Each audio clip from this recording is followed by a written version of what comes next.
I'd like to talk to you about our audit of financial management in Ontario universities.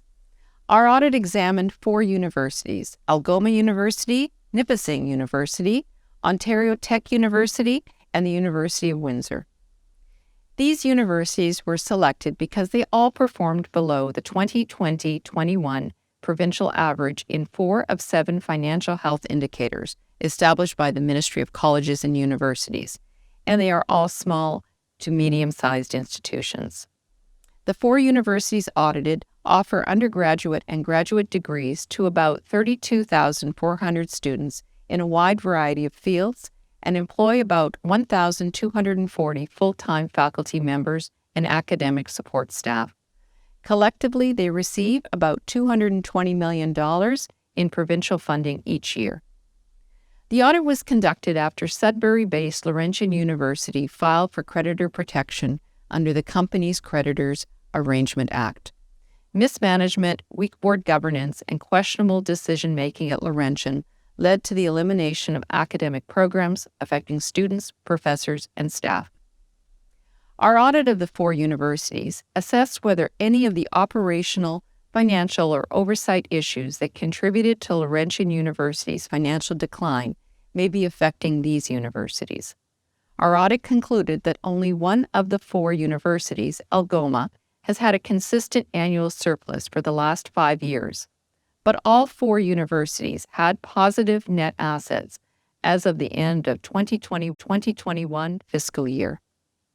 Although the universities were in a positive financial position at the time of our audit, if left unaddressed, weaknesses in the university's financial management practices could put the future financial sustainability of the universities at risk. Ontario universities have faced several uncontrollable challenges over the past 5 years, including a 10% province-wide tuition reduction and freeze and disruptions as a result of the COVID-19 pandemic. The impact of the reduction and tuition freeze on domestic tuition in Ontario has resulted in universities increasing their focus on revenue from international student tuition. Rapidly increasing international enrollment raises the risk of a steep drop in revenues should political or socioeconomic changes occur, particularly when those students come from few geographic regions. In 2021-22, the geographic composition of international students for the 4 universities was significantly reliant on India, representing 85% of international students at Algoma University and about 60% of international students at the University of Windsor. While attracting more post-secondary students to Ontario is positive, universities need to adjust recruitment strategies by diversifying the populations targeted to lessen the inherent risks. We also found deficiencies in the ministry's procedures to monitor universities' financial conditions. For instance, the ministry does not have a formal process that fully utilizes the financial health information it collects from universities each year. Even if it does discover financial conditions are poor or deteriorating, the ministry does not have the legislative authority to intervene unilaterally in the operation of a publicly assisted university. Our report contains 21 recommendations.